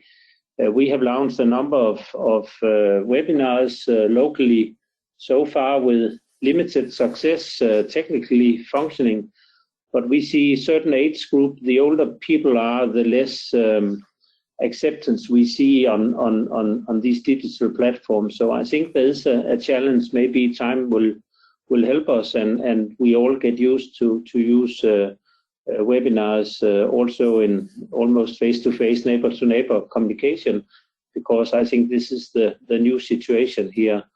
I think we have to be optimistic. We have to continue working on these new platforms because this is the new, so to say, normal here also. Yeah, thank you very much, Peter. He is in charge, for those who don't know him, he's in charge of Sonderborg climate neutrality strategy that probably will come to an end in 2029. So we are all looking forward to fulfill those objectives. I don't know, Heike, if you have any questions coming from the audience? Yeah, I don't know about the time. So what do you think? Yeah. Well, I mean, I think we've gone a bit over time. If the speakers don't have any other commitment, maybe we can stick 15 extra minutes. Is that okay? And of course, the audience, we know we committed to 2 hours. So in case they want to leave, they are of course welcome to stay or to leave. Mm-hmm. Is that okay? Yeah, this is fine by me, Merit. Okay. Okay, let's go on. And of course, if any of you have to leave, please, no worries. Okay, So, the next question. Sorry, the next question is addressing Alberto and Victoria Gasteiz. Alberto, you were talking about the domino effect of retrofitting in your demo area, and the question is, what do you think was the critical success factor for the domino effect? I think that we have to understand that in this district, this demo area, generally are elderly people, and for them it's not easy to understand the benefits of the insulation, for example, in terms of heating demand, reduction of heating demand, of course, and quality, indoor air quality, no, or comfort. So for them, they are quite they were quite reluctant to changes in their houses or to renovate their houses because of that. No, of course they understand, for example, the installation of an elevator, because for them it's much more useful, no, at first view. But for them it's not so easy to understand the benefits of the energetic retrofitting. So when they can see how other buildings have done it and other neighbors tell them the benefits or speak about the benefits that they have with the change, they begin to change their mind, and they begin to trust. You know how is this? It is said always that the envy is always very an important, I don't know, driver, and it's not envy itself. I think that they need to see the experience in others in order to decide, no? Yeah, if you see it works on your neighbor, maybe you are more encouraged to take that way. Yes. I will also add from your presentation, the early adopters, maybe they have been quite key, because as you say, there was a communication problem between generations, and also with the project team that was coming outside the neighborhood to the people from the neighborhood. Maybe those early adopters, they can be marked as a success factor. Alberto, what do you think? Yes, I think so. I think that the early adopters action, the initial action, is very important. They were involved since the beginning in the project. They were our best ambassadors, because generally citizens don't trust too much in the administration or in the technicians from the administration. But when these early adopters, tenants, or this first building, explain them the benefits and how it was good, or it is good for the district, for the whole district, I think that is a key factor. Firstly, because they trust more on them than us, and in us, and they can see the results, no? Mm-hmm. Okay, thank you, Alberto. Heike, do you have an extra question for us? Yes, I have a question to Judith and the Smart City Guidance Package. You put extra phases on vision, decide, commit, and replication. Why to the Plan to Check Act? Why did you do this?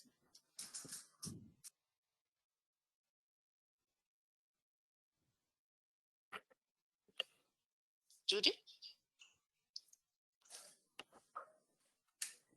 Okay. Judith not there. I see. No, I'm there. I had another switch on. Sorry. Can you hear me now? We can listen to you now. Okay, good. Did you get the question about the extra phases? Yes, I did get it. I was Perfect. only my other switch was still off. I know the problem. Yeah. So the reason for that was that we found that the planning phase was extremely lengthy. And we also saw that a lot of very heterogeneous stuff was actually part of this planning phase. And we thought it was too long, and it was also better to make a clear distinction with the vision stage, where you really start talking to your local ecosystem, trying to link the higher aims of the city to the interests of people around you, but a bit global. And we thought it was better to make that a distinct phase. And then when we delved a bit more into it, we also found that that you really need the commitment to really start for the preparation of the plan. So we also noticed a lot of projects are really seriously delayed or not taking off because everybody agrees on the plan or the rough ideas, but it's not translated into providing resources, be it money, be it time, to really start preparing the plan. So then it's often back to the city administration, who's made responsible for the whole plan. And then that might lead to situations where the interests of other stakeholders are not always well represented. So we thought it was better to make it really distinct stages. And the replication stage, that was really a strong advice from 17 smart city projects financed by JPI Urban Europe, where they found that you really need to plan for upscaling ahead in terms of the solution you choose, in terms of how you work with your local ecosystem. I think the case that Alberto explained was very illustrative in that respect. And we really wanted to plea not just doing the project and then think, okay, how can we replicate it, but really to start integrating already some actions focusing on replication in your plan from the beginning. So that it has to do with your long-term collaboration with your ecosystem, but maybe also with the type of finance you want to use, etc. Thank you very much, Judith. I think we have one last question, Heike. Okay. I've got one which is related again to circular economy and the European Green Deal, and it is regarding a possible future transformation of the integrated energy planning process. How to correlate this with the circular economy paradigm that is cornerstone of the European Green Deal? This is a complex one.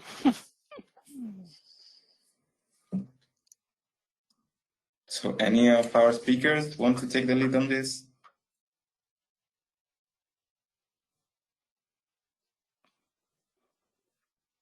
Maybe you can repeat the question, or? It's how maybe I can translate it, try to translate it a little bit.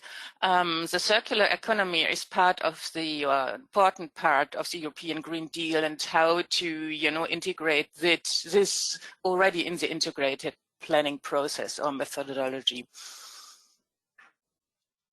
I heard someone speaking. Was you, Peter?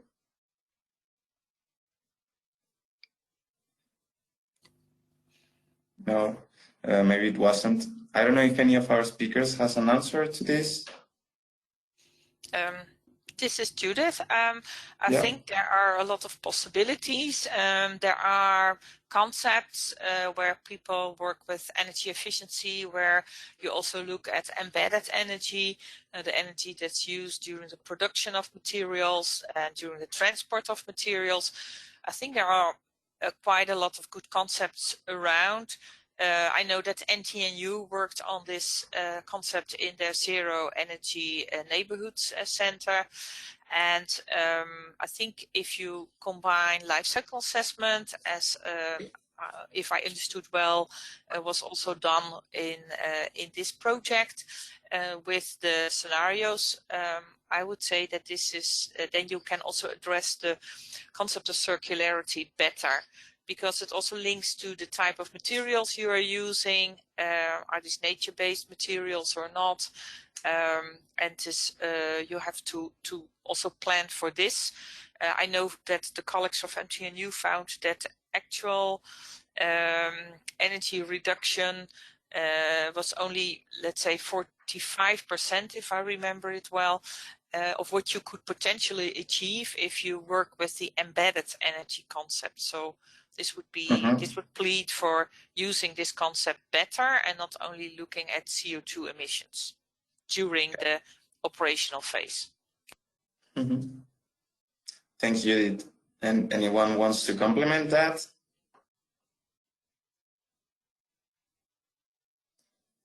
Okay, then I think we are good for now. We are 10 minutes over time, so I think it's time to deliver back to Bettina. Thank you all for this fruitful discussion. I think we've all gathered interesting highlights to be applied to look at climate action contexts here. Unfortunately, our time is done, so let's give back the stage to Bettina. She has some important details for us. So I hope you enjoyed this fruitful knowledge exchange. And for sure we did. Our speakers, I guess they did. So yeah, Bettina, please. Yes, thank you, Caldo. Thank you very much. Just a second. Yeah, so first of all, thank you, Caldo, for the moderation of this fourth lesson, and of course also of the first one. You did a really great job of bringing everything together. And of course also thank you to today's speakers, Merit, Michele, Alberto, and Judith. Your presentations were really insightful, and I think also this discussion really added to learn, so that we could all learn a lot more about the topic.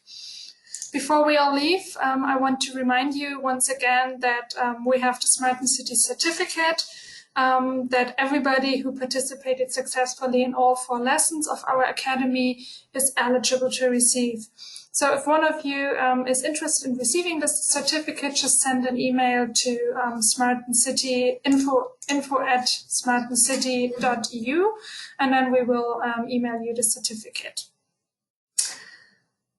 That's it, basically. Thank you all for joining us on this journey. It was really great to see so much active participation from all the participants, and to really see that many participants be here with us to learn more and exchange knowledge throughout all 4 lessons. It was really a really nice experience.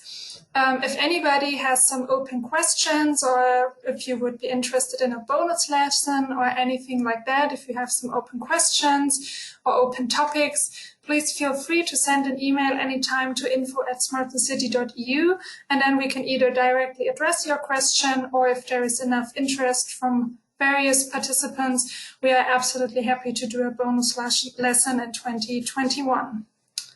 So thank you all once more very much from our side, also from the SmartEnCity coordination team at Technalia Research and Innovation. My name was Bettina, and I was here with Heike. We were from Steinbeis Europazentrum, and thank you all very much again. And you can rewatch all lessons at the website. And let's stay in touch via social media. Thank you all very much, and have a nice evening. Bye-bye.